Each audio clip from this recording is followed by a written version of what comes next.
how to calculate the price channel. I think this is kind of useful. Just kind of trying to emulate here the Bollinger Bands, except that it uses uh, instead of standard deviations, they just use a min and maximum. So as you can see, you get these little upticks, and some of them are pretty decent. Like whenever they pierce this this this channel on the upside, they could provide you with a nice shorting signal.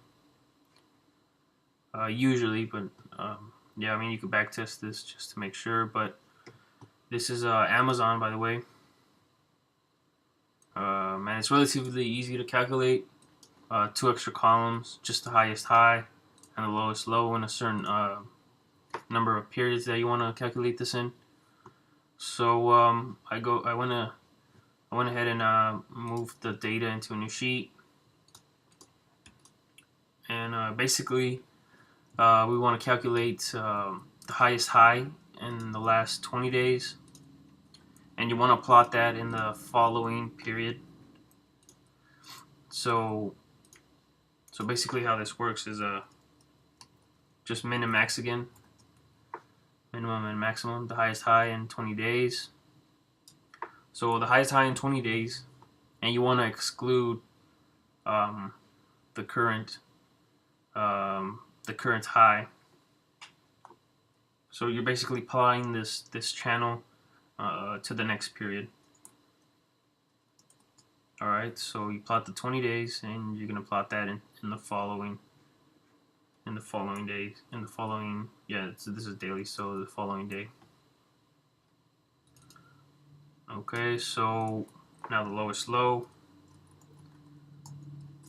a minimum function. Again, 20 days excluding that row.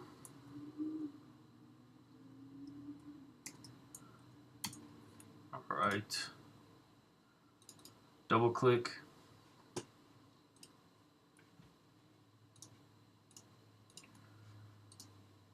Make a chart out of this. Change the axis to a minimum of 200. Alright, move this to a new sheet.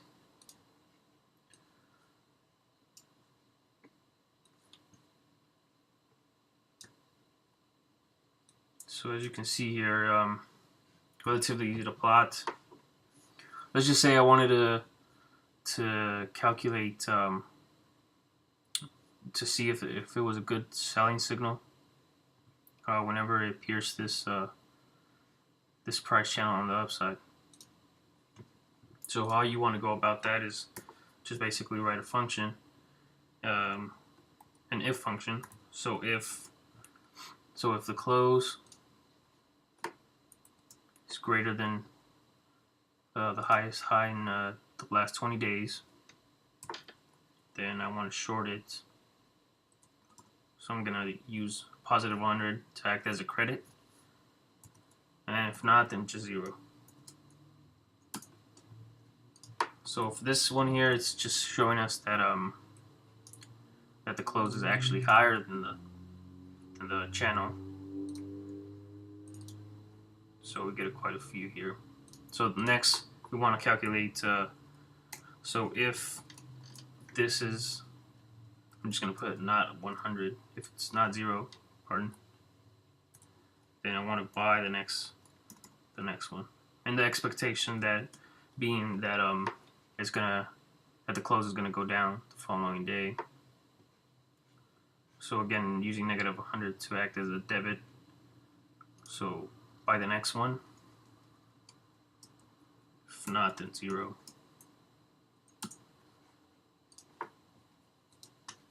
For this one, 100 times the close. I forgot. 100 times the close.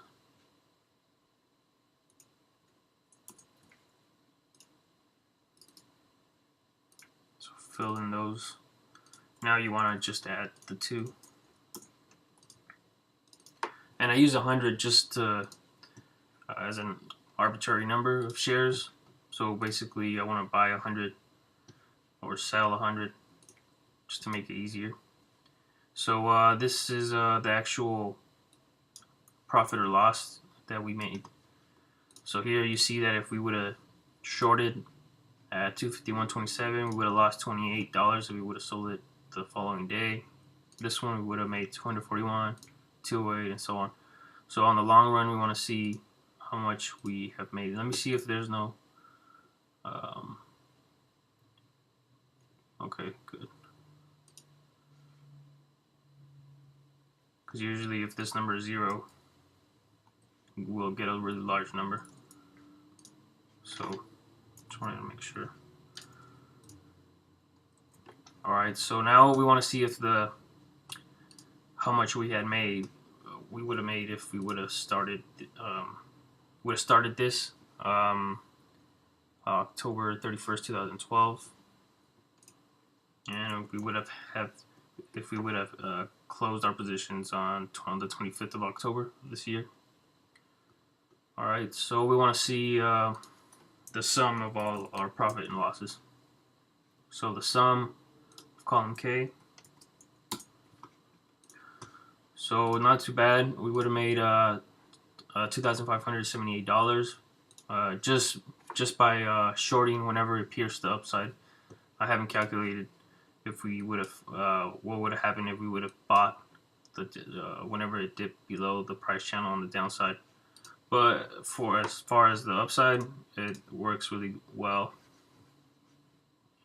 All right. I mean, you could change the number of periods as well. Maybe that factors into a greater profit. But like I said, a very simple strategy, very useful as well. All right, so let me know what you guys think. Any questions, comments that you might have, just let me know. All right, and thanks for watching.